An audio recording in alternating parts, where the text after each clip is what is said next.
Hola, què tal, família viatgera? Avui us porto al blog de Viena. Bueno, al blog de Viena. Us explico, d'acord? A Viena hi vam anar perquè la meva germana ens va escriure un dia i ens va dir: he trobat uns vols per 6 euros per anar a Viena, me'n vaig a Viena i me'n vaig a veure una òpera. I vam dir: ostres, 6 euros és molt poc. I vam parlar, vam fer un concili familiar i vam dir: home, si a la Mireia li sembla bé, doncs anem a Viena amb ella. Total que al final ens vam animar i vam ser la meva germana, la meva mare, la Mar, la Greta i jo, d'acord? El tema és que la meva germana va comprar els bitllets, evidentment aquests bitllets es van acabar, i quan vam buscar-los nosaltres eren barats, però no eren tan barats, d'acord? El problema va ser que, clar, ella agafava uns vols diferents a nosaltres i aquí també perdíem una mica de temps i també que siguem sincers, fer un blog no és fàcil, d'acord? El que es veu com a resultat final és molt bonic, però jo recordo, per exemple, estar al Palau de Schönbrunn i que elles estiguessin caminant per una part dels jardins i jo he d'anar corrent a fer tota la volta perquè no podia gravar des d'on estàvem perquè estava totalment a contrallum i no es veuria res. I què m'ha passat en aquest viatge?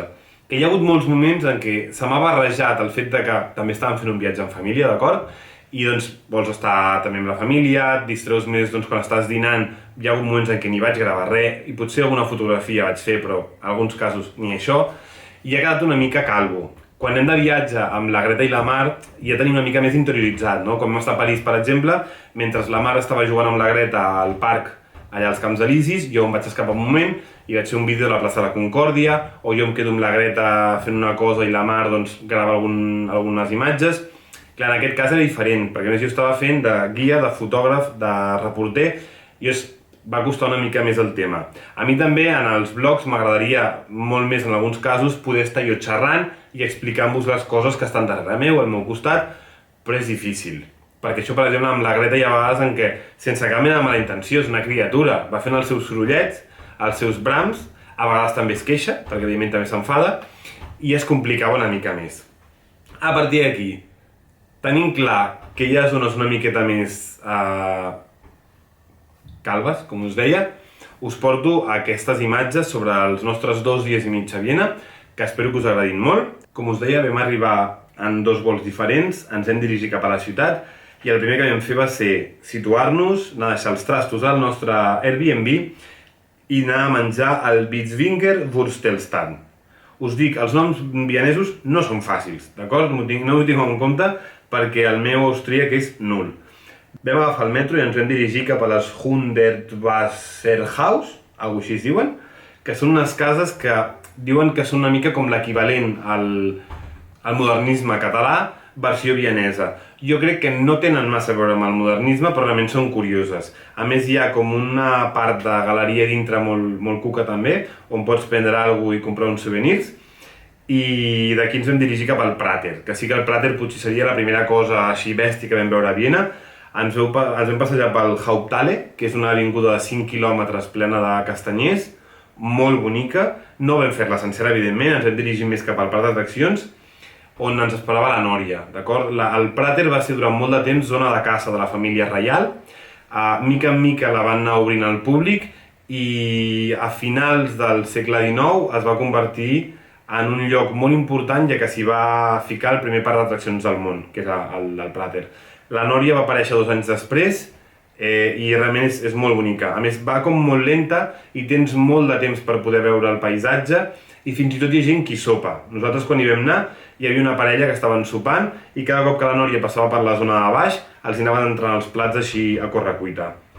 Les vistes són molt boniques, d'acord? Tant del parc d'atraccions com de tota la ciutat que tens a l'altra banda del riu i és bonic de veure. D'aquí vam dirigir-nos ja cap al centre una altra vegada perquè s'estava fent una miqueta tard i vam decidir que faríem una ullada molt ràpida. La catedral de Sant Esteve és una cosa increïble, d'acord? La vam visitar més endavant, però aquest dia vam voler fer una ullada per dintre així una mica ràpida i és molt espectacular, perquè és molt alta, està tota com molt ornamentada i d'aquí vam anar a sopar a Der Bettelstuden, que és un lloc on no vaig gravar res perquè no van ser molt simpàtics i vam anar una mica per feina. Tot i això estava tot bastant bo, a mi m'agradava molt el schnitzel i en general tot estava bo. Passem al dia següent. El dia següent, al començar, evidentment, estàvem a Viena amb un esmorzar d'aquests de campionat, que vam menjar pastissos, sucs, cafès, xocolates. Vam anar passejant fins al Palau de la Secessió i vam anar a visitar Naix Market. Naix Market era el mercat més important de la ciutat, de tot el que arribava per terra, d'acord? Per tot el que no era via fluvial. Ens va agradar moltíssim, ens vam passar allà una hora i pico i ens vam dirigir cap a Hofburg, però abans vam passar per la plaça Maria Teresa, que és una plaça molt bonica, no per la plaça en si, sinó perquè tens dos edificis preciosos a banda i banda, que són el Museu d'Història Natural i el Museu d'Història de l'Art. Hofburg, tothom diu, és un palau, no és un palau. Hofburg és una monstruositat perquè hi tens la fortalesa antiga amb les 4 torres, els apartaments reials, el Museu de la Sissi, una capella, una església, la Biblioteca Nacional. Si vols veure tot Hofburg necessites aquí una setmana. Nosaltres, com que el tema de l'equitació no feien exhibició en aquell moment, vam anar directament cap a la biblioteca i us dic que és una de les coses més boniques que hem vist en anys.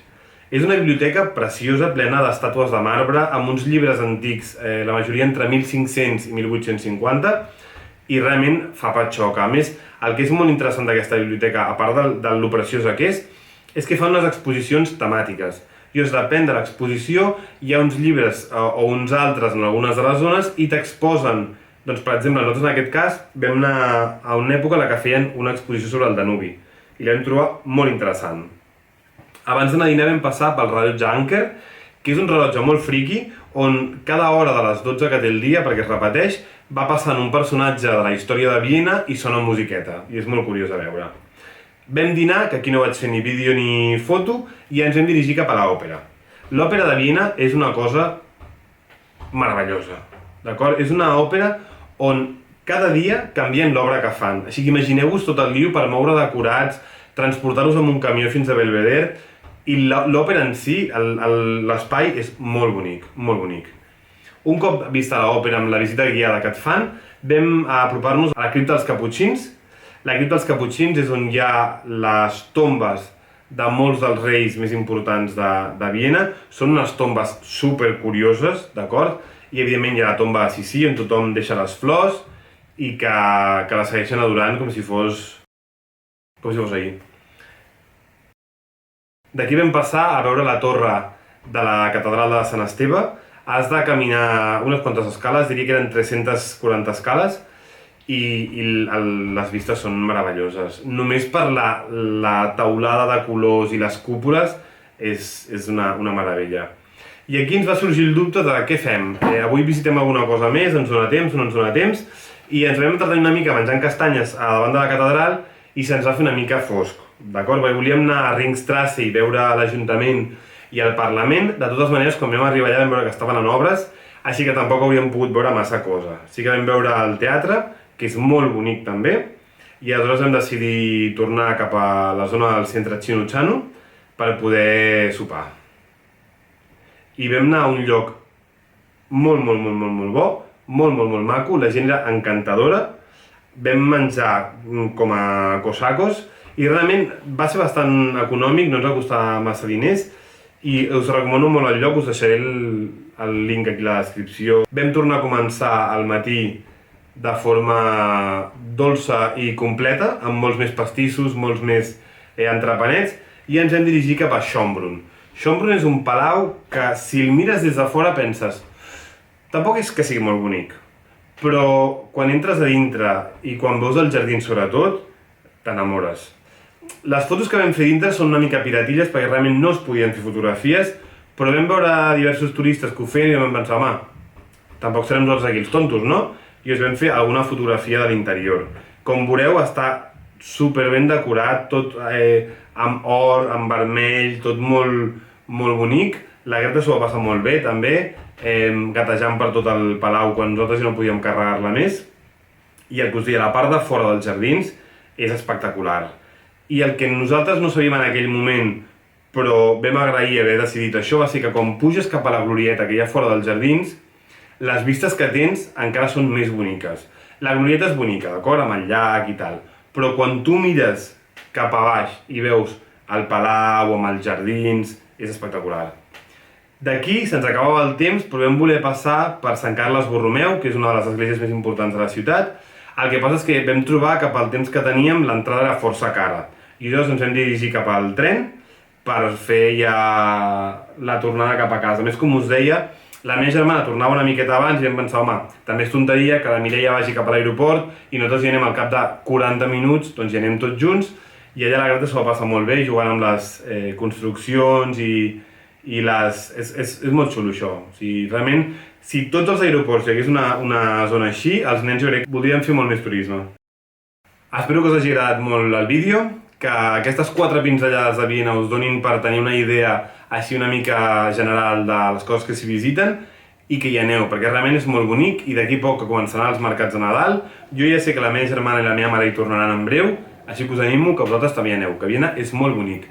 Recordeu, si us ha agradat el vídeo, deixar el vostre like aquí baix i els comentaris estan oberts. Ens veiem a la propera. Adeu!